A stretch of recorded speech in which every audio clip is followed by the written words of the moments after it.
नमस्कार मित्रांनो, आम्ही निघालो आहे पैण्याला. पैना नाशिकपासून 29 किलोमीटरवरती आहे आणि त्र्यंबकेश्वरपासून 3 ते 4 किलोमीटर अंतरावरती आहे.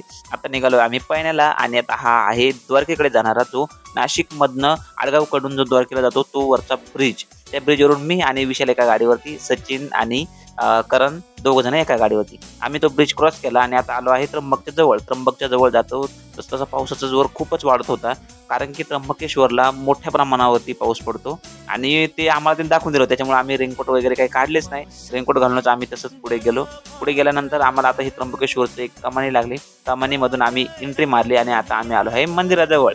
मंदिराजवळ हे विक्रीसाठी बसलेले लोक हे बघितले आणि आम्ही त्या बॅगात ठेवल्या. बॅगात ठेवल्यानंतर आम्ही मासे बघायला आलो. मासे इथे खूप मोठे मोठे मासे त्या तलावामध्ये. ते तलावामध्ये मासे बघितले आणि त्याच्यानंतर मग आम्ही गाडी काढली आणि रवाना झालो ते पैण्याच्या दिशेने.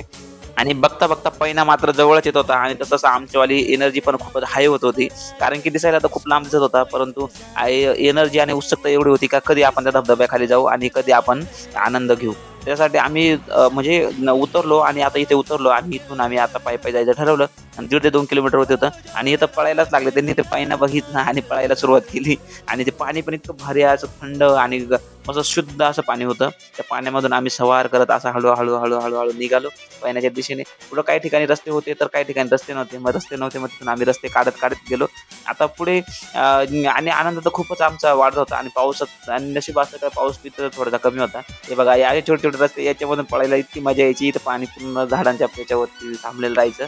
ते पाणी असं पाडायचं आणि मस्त इतकी मजा येत होती आम्हाला.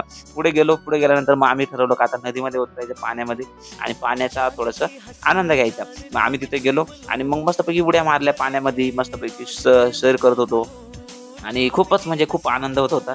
आणि मग स्टेप बाय स्टेप पुढे जात होतो तसं पाणी पण जास्त जास्त लागत होतं आम्हाला. जसं एवढं पाठीमागं होतं तसं पाण्याचं प्रमाण कमी होतं. जसं पुढे जाऊ तसं पाण्याचं प्रमाण सुद्धा वाढत चाललं होतं. आता आलो होतो आम्ही जवळ 1 किलोमीटर चालत आलो होतो पुढे. आता राहील तर 500 मीटर होते आणि पैना धबधबा आम्हाला दिसत होता आणि आमचा आनंद तर खूपच वाढत होता. आता हे पाणी इथं पाण्याचा फ्लो थोडा जास्त आहे. वाटतं तेवढं पाणी कमी आहे, परंतु पाणी एवढं कमी नाही आहे. इथं पाण्याचा फ्लो खूप जास्त आहे. पाय जर सटकला तर पडायची शक्यता होती आणि त्यात आता तो म्हणजे मोबाईल पण आहे खिशामध्ये, सगळं आहे आणि एवढं घेऊन आणि थोडंसं शेवाळ पण आलेलं, कारण की लोक जात होते त्या रस्त्याने. आम्ही नाही गेलो, आम्ही दुसऱ्या रस्त्याने आलो आणि पुढे गेल्यानंतर मग आम्ही ठरवलं का नाही, सगळे लोक ज्या रस्त्याने जातात त्याच रस्त्याने जाऊ, कारण की मग तिथे भीती नसते. मग आम्ही निघालो आणि गर्दी पण मोठ्या प्रमाणात होती. लोक खूप लांबून आलेले होते. आम्ही हळूहळू निघले, धबधब्याच्या जवळ जात होतो. चालत पुढे गेलो आणि मग आता आम्हाला इथून धबधबा दिसत होता आणि आमचा आनंद अजूनच वाढत होता. पण मध्ये असे दगड होते का तिथून आम्हाला म्हणजे हात टेकून आणि वरती चढणंच भाग पडत होतं.